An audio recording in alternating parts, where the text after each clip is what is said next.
ସମସ୍ତଙ୍କୁ ମୋର ସୁପ୍ରଭାତ।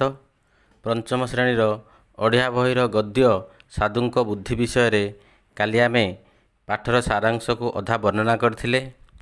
ଆଜି ସେହି ଅଧାକୁ ବୁଝାଇ ପାଠର ସାରାଂଶକୁ ସମ୍ପୂର୍ଣ୍ଣ କରିବା।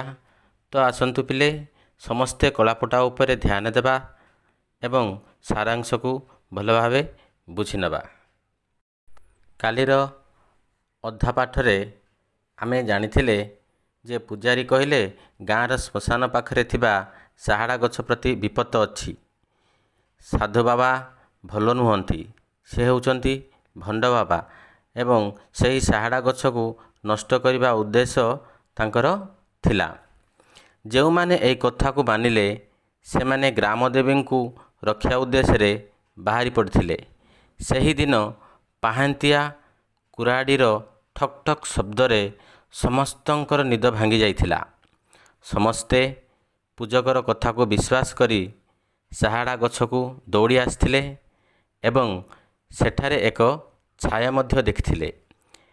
ଗାଁବାସୀ ଦଳ ଦଳ ହୋଇ ଦୋଷୀକୁ ଧରିବା ପାଇଁ ଏକତ୍ରିତ ହୋଇଥିଲେ। ସଭା ମଧ୍ୟ ସେଠାରେ ବସିଥିଲା।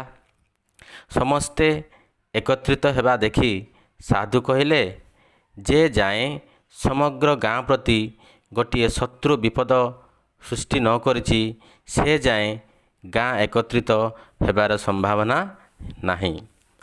ପରେ ଗାଁର ପୂଜକ ଓ ସହକର୍ମୀମାନଙ୍କୁ ସାଧୁ ଏହି ଏକତ୍ରିତ ଉଦ୍ୟମର ସଫଳ ପାଇଁ ଧନ୍ୟବାଦ ଦେବା ସହ ଗ୍ରାମବାସୀର ଏକତା ପାଇଁ ଆଶୀର୍ବାଦ ମଧ୍ୟ ଦେଇଥିଲେ।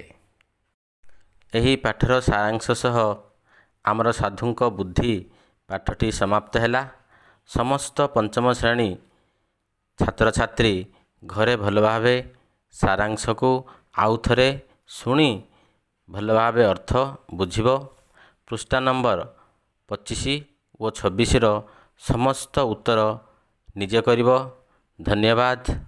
ଜୟ ହିନ୍ଦ, ବନ୍ଦେ ମାତରମ୍।